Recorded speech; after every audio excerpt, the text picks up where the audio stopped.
Good morning. We thank God once again for helping us to meet together in this fashion. We also want to express our thanks to the choir, the media team, and the office staff who have made all the arrangements for this kind of a meeting. Shall we begin with a word of prayer? Our Heavenly Father, we come before you again, seeking to hear you, Lord, speaking to each one of our hearts. We pray that your presence will be felt among us in our hearts and minds, that you will touch each one of us, Lord, that we will not leave this meeting as we came, but we will receive a touch from you, Lord, that we can go out as new, renewed people, getting closer to you, Lord, that we can walk with you and fulfill your plans for our lives. So we commit this time into your hands. Be present with us and be glorified in our midst. Pour out your Holy Spirit upon me and everyone who listens. In Jesus' name we pray. Amen. When we look around and listen to different messages that are coming out from different preachers through the internet, through the TV and all that, what we find is that there is a whole lot of preaching going on in different directions, describing Jesus, drawing people to Jesus, but all from different angles. For example, one person says, Jesus came to give us an abundant life. And then he says we have to just live it up, enjoy this good life. But that is looking at Jesus from merely an earthly point of view. Another preacher says, Jesus became poor so that he could make us rich. And now everybody can go after money, forget about God's warnings about the love of money and all that. Go after money, live it up, enjoy, because Jesus came to make us rich. Another person says, Jesus, by his scourging, we are healed. And then he talks about a health for everybody, no sickness at all. Another person says about abundance, in prosperity. God wants us to prosper in the same way that our soul is prospering. What all these people are doing is a wrong form of interpretation. In theological terms, it's called eisegesis. That is, taking verses from here and there, putting our ideas into those verses and making them look the way we want. We are supposed to do exegesis. That means we look at the word and try to see what this word is trying to tell us. But we reverse the process and put our own ideas into Bible verses and preach. People get deceived because they are Bible verses people are quoting and don't really understand what the whole idea of God is about. If we want to know the will of God in all these things, we need to know the whole Bible from beginning to end. The Old Testament has a lot of things to tell us, and then we move on to the New Testament where things are explained more clearly and what is relevant to us these days. So now it has become necessary for us to define clearly what the mission of Jesus was. It should have been obvious to anybody who reads the Bible, but because of this kind of mixture in teaching, it becomes necessary to define very clearly what the mission of Jesus was. Let's start by looking at Matthew chapter 1, verse 21. This we can say is something like a mission statement for Jesus. This is the angel Gabriel talking to Joseph in a dream and telling him about Mary. He says, she will bear a son, and you shall call his name Jesus, for he will save his people from their sins. So his mission was to save us from our sins. Simple, plain, without any ambiguity. This was why Jesus came, and his name itself means Jehovah saves. This is the mission statement of Jesus Christ. We can go look at one more statement. John chapter 1, verse 29. Here, John the Baptizer is pointing out to Jesus and explaining to all the people who this Jesus is. So the next day he saw, that is, John saw Jesus coming to him and said, "Behold, the Lamb of God who takes away the sin of the world." Here again, it's very plain. Jesus came as the Lamb of God for what? To take away our sins. Now, when we hear the word Lamb of God, we look back at the Old Testament and look at two different occasions when this became relevant. The first one we can look at is what happened when Abraham was asked to offer his son Isaac as a sacrifice on the mountain. And as both of them, Abraham and Isaac, were walking up the mountain, Isaac had this question to his father. Genesis chapter 22, verses 7 and 8. Isaac spoke to Abraham, his father, and said, "My father." And he said, "Here I am, my son." And he said, "Behold the fire and the wood, but where is the lamb for the burnt offering?" Abraham said, "God will provide for himself the lamb for the burnt offering, my son." Now this turned out to be a prophetic word.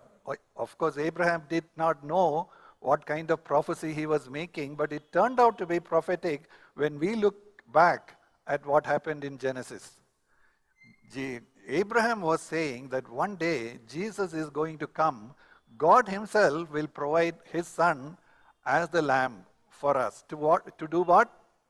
He did not understand at that time, but we understand later, to take away our sins. Another example we see in the Old Testament, looking at the phrase Lamb of God, is a story of Exodus. When the people of Israel were to be taken out of bondage in Egypt and taken to the promised land, God gave 10 plagues to the country of Egypt. The last one was that one night God would pass through the place, and the firstborn son in every family in Egypt was going to be killed. This was the last punishment God was going to give to Pharaoh and his people before they would agree to let the people of Israel go and towards the promised land. So God told the people of Israel this instruction. Exodus chapter 12, verses 12 and 13.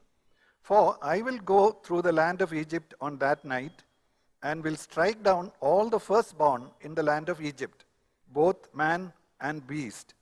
And against all the gods of Egypt I will execute judgments. I am the Lord. The blood shall be a sign for you on the houses where you live. Where I see the blood, I will pass over you, and no plague will befall you to destroy you when I strike the land of Egypt." So God told the people of Israel, take a lamb, one each for each family, kill the lamb and take its blood and smear it on the doorpost, at the outside doorpost. When God passes through that place, he said, "I will see this blood on the doorpost and I will pass over." So it became known as the Passover festival later on. So what does it signify to us? That when God sees us receiving the blood of Jesus as the atonement for our sins, God's judgment will pass over us. We will not have to face this judgment because the blood of Jesus was shed as punishment for our sins, so that we don't have to face the judgment. He already faced it on the cross when he died. So this again became known as the Passover lamb and the Passover festival. But we need to go further and see that Jesus died not just to forgive us our sins, but to save us from our sins. So it's not just the Passover lamb that we need to take the punishment for our sins, but we also need the life of Jesus Christ to work in us so that we can stop sinning. 1 John chapter 2 verse 1 says, "My little children, I am writing these things to you so that you may not sin."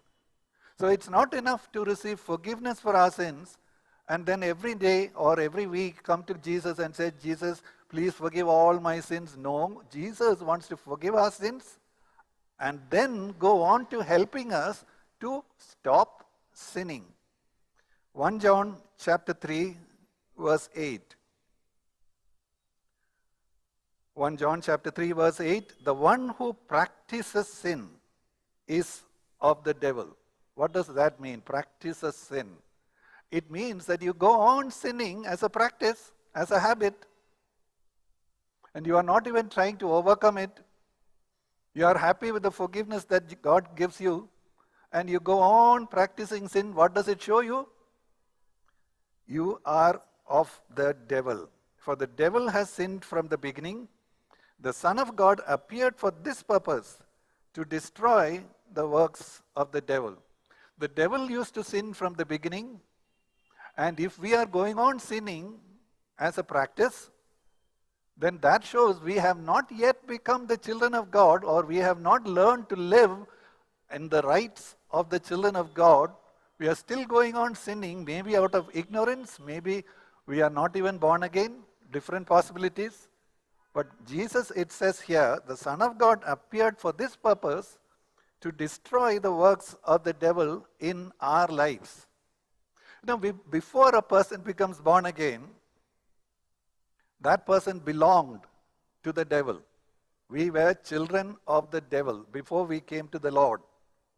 And Jesus paid his price with his blood to purchase us from Satan's hands. And now he wants to destroy the works of the devil in our lives, where we were in bondage to sin in various forms, to habits, to practices of various types of sin, maybe in action, maybe in our thoughts, maybe in the way we look. In various ways we were slaves to sin. Jesus not only came to forgive our sins, but also to deliver us from these works of Satan, going on sinning, practicing sinning, etc. Another passage we can look at to corroborate what we just heard is Luke chapter 4, verses 18 and 19. This is Jesus who went to the synagogue and he was asked to share a word from God. He went there, he took the scroll of the prophecy of Isaiah. Actually, he found the place, chapter 61, Isaiah 61. He read this portion and then he said, "Today this word has been fulfilled in your presence," identifying himself as the culmination or the fulfillment of the prophecy that God had given to the people hundreds of years ago before Jesus was born. So what does it say? Jesus read this verse and said like this, "The Spirit of the Lord is upon me, because he anointed me to preach the gospel to the poor." Who are these poor people? Not financially poor, poor in their life of God, born in bondage to sin, living in ignorance, living in partially in darkness. So God said, "I am sending this Jesus, I am anointing Jesus and sending him to proclaim the gospel, the good news to these people, poor people who are struggling under the bondage of sin. He has sent me to proclaim release to the captives and recovery of sight to the blind, to set free those who are oppressed, to proclaim the favorable year of the Lord." Now, if we look at this passage in the context of the New Testament, we should realize that this is not talking about actual people receiving their sight and slaves being set free from their masters, from slavery. No, he is talking about his mission. What is that mission? To set us free from our sins.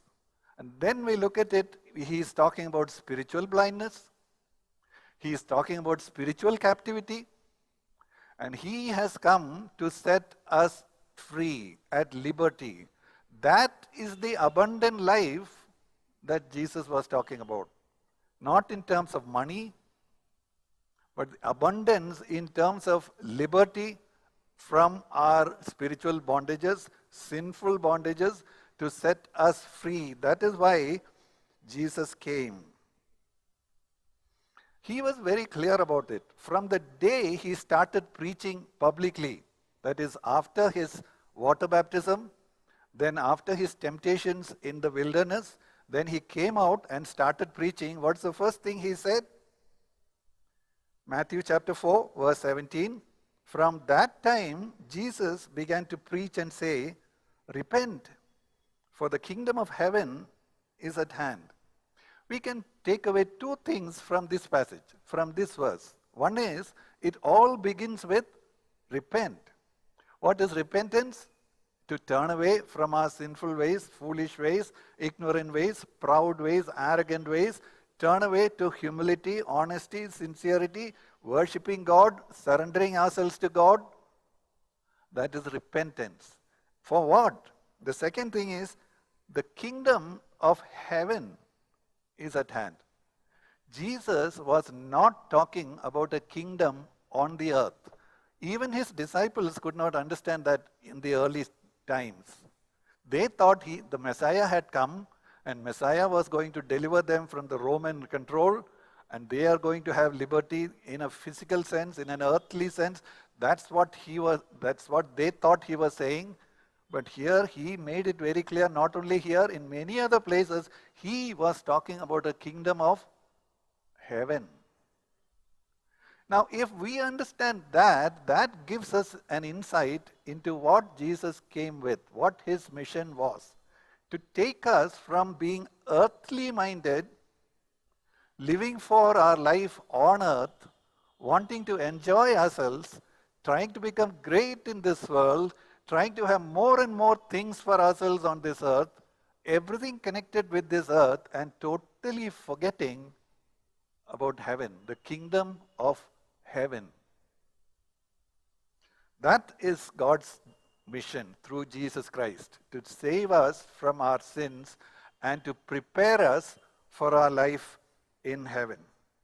And the following verses which I am trying to quote is all to illustrate this point. Matthew chapter 6, verses 31 to 33.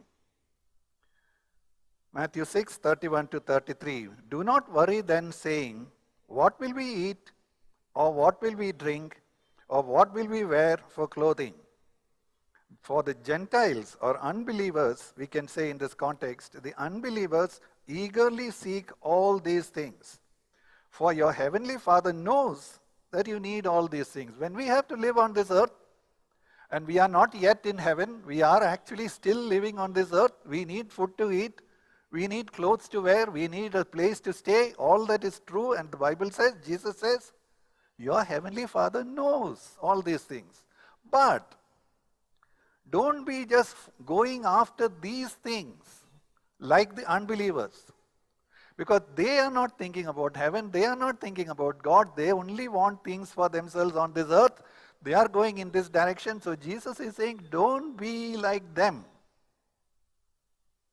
You have some better calling, a higher calling in life. Not just to live on this earth, not just to accumulate things, not just to become famous, not just to enjoy life. We have a higher calling from God, and that calling is to look towards heaven. Verse 33, but seek first his kingdom and his righteousness, and all these things will be added to you.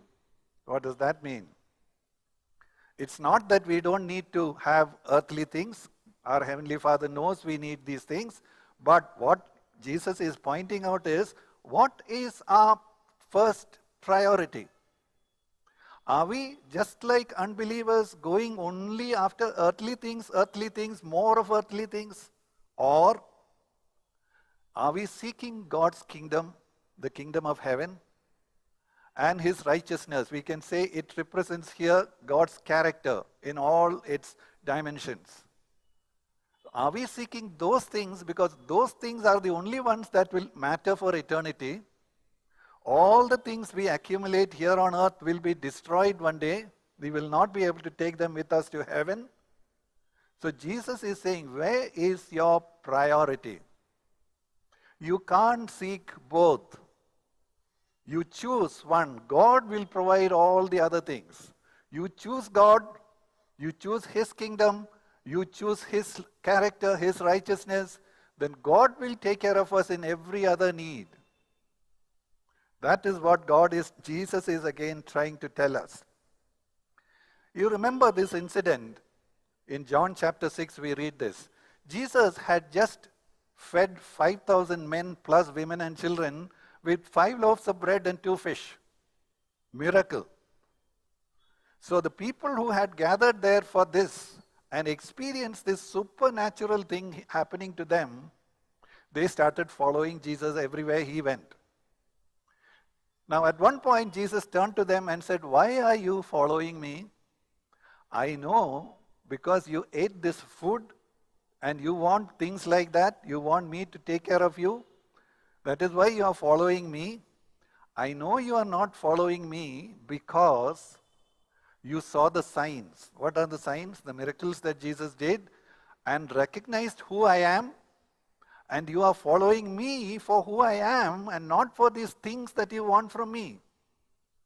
I know you are not like that. You are only seeking the food that you saw me feeding people with. John chapter 6 verse 27, Jesus said, do not work for the food which perishes, but for the food which endures to eternal life, which the Son of Man will give to you, for on Him the Father God has set His seal. So again, what is He saying? He said, this is not to be taken literally in the sense, no, we don't need to do any work. God will just keep on giving us food. No, that's not what it says here. What it says here is don't put your heart on always working for this world, for this life on this earth. Because you can't take these things with you to heaven. So you work for things that will not perish. Which are those things? Things connected with God's character, God's kingdom, doing His will. Those things will have their effect, their value, even in eternity. Again, Jesus is telling these people, don't be after all these earthly things. So what is the gospel that we are hearing these days? All about earthly things, unfortunately. We are saying, come to Jesus. Jesus will solve all your problems. Jesus will heal all your sickness. Jesus will resolve your marital issues. And if you don't have a job, Jesus will give you a job. Jesus will give you a promotion. Come to Jesus. Who is talking about leaving sin behind, repenting from sins, turning to righteousness? So they are not preaching the true gospel of Jesus Christ. Many people. And they are not preaching the right Jesus. The Apostle Paul said later on that many people will start talking about another Jesus.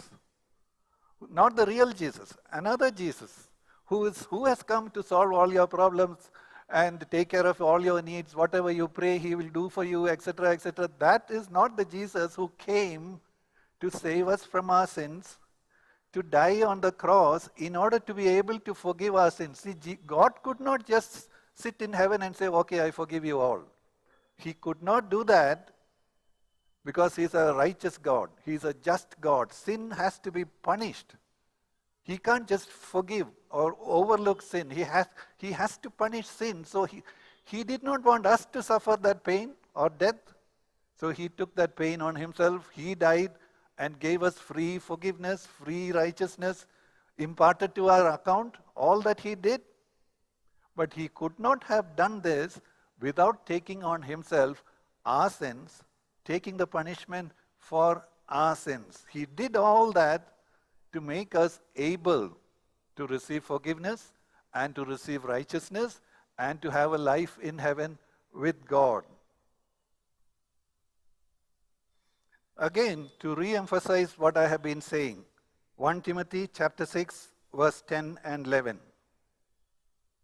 For the love of money is a root of all sorts of evil, and some, by longing for it, have wandered away from the faith and pierced themselves with many griefs. So this is what will happen finally to people who are going after money. They love it, and they love all the advantages that money will give them supposedly on this earth.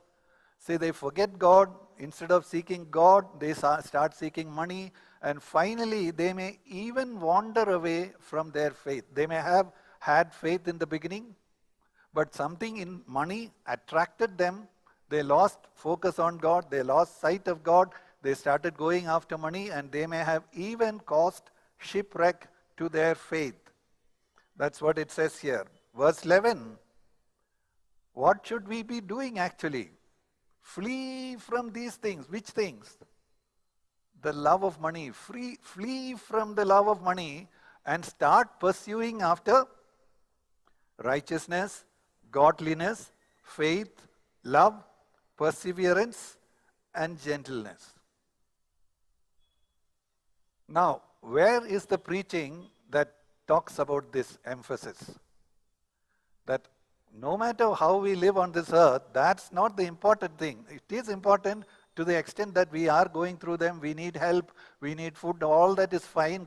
Our Heavenly Father knows these things, but where is our heart fixed on His kingdom and His righteousness, then God promises He will provide everything else that we need. Some of you who are older may remember this song from Jim Reeves. Jim Reeves made it very popular. This world is not my home. I'm just a passing through. My treasures are laid up somewhere beyond the blue. The angels beckon me and all that. He was singing this concept that right now we are on this earth, but we don't belong to this earth.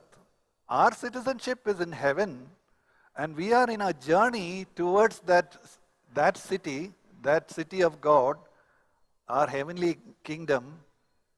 And here we are strangers, we are pilgrims, we don't belong to this place.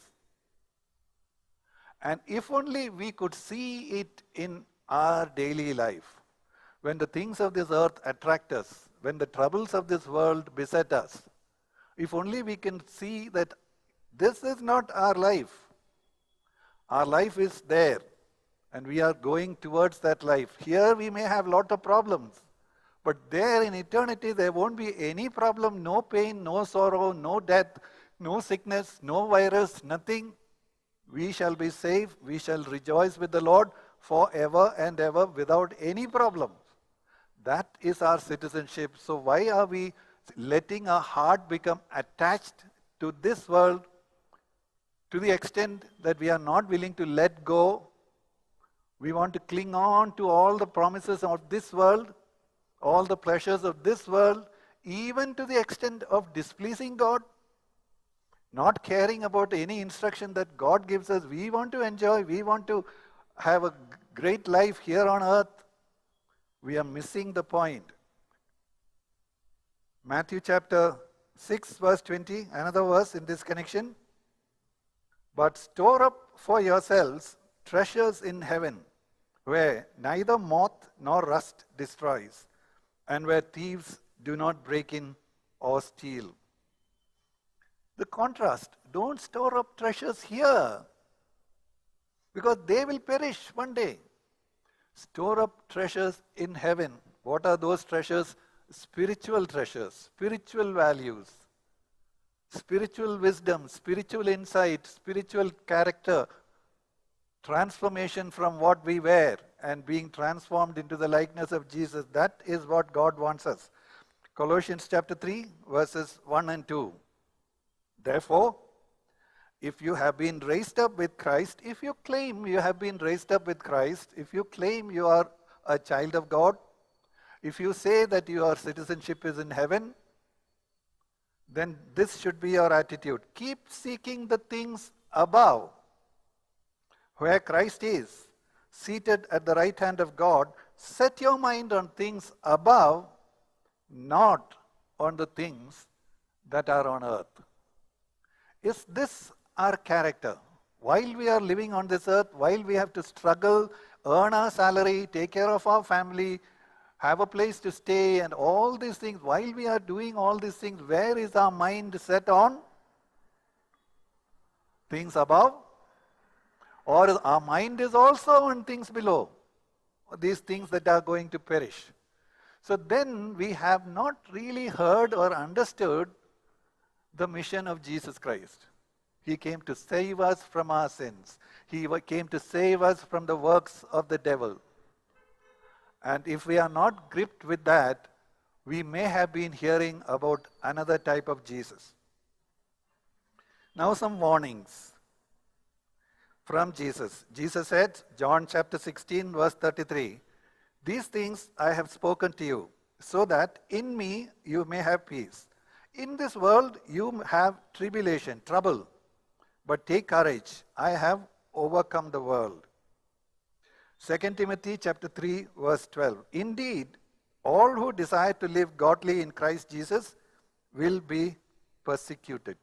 You know, when we become a true Christian, being born again and become a true Christian with a true relationship with Jesus Christ, what will happen to us? We will have more trouble than other people. Imagine a situation where we are in a difficulty, worldly wise, we are in a difficult situation. What will an unbeliever do? He can pay some money, he can contact some influential people, he can contact some politician and all that, somehow bribe or by hook or by crook set that right. When it comes to us, we can't do all those things. We have to stick with righteousness. When we stick with righteousness, we suffer because of our righteousness. If we want to be godly, this verse says, if we want to be godly, we will be persecuted from people around us, sometimes within our own family. Some of the family members are unbelievers. They persecute us. They mock us. They ostracize us, throw us out of their community. All these things can happen. But because we know we are not citizens of this world, we are citizens of heaven, and this time on this earth will soon fade away. This world will be no more, but we will have an eternal life with Christ. James chapter 1 verse 2, "Blessed is a man who perseveres under trial, for once he has been approved, he will receive the crown of life which the Lord has promised to those who love him." So if we have heard the true gospel of Jesus Christ, the reason why he had to come to this earth and die in order to save us from sin, our sins, let us respond to him in the right way. Let's decide in our heart, it's not worth setting our mind on the things below on this earth, because one day they are all going to perish. Let us look forward to being with him in heaven, to our citizenship in heaven. Look forward to the crown of life God has promised to everyone who loves him. Let us be people of God, not in words only, but in life. May God help every one of us. Shall we pray? May the love of God our Father, the grace of our Lord and Savior Jesus Christ, and the fellowship of the Holy Spirit be with each one of us every day of our life, today and forever. In Jesus' precious name we pray. Amen.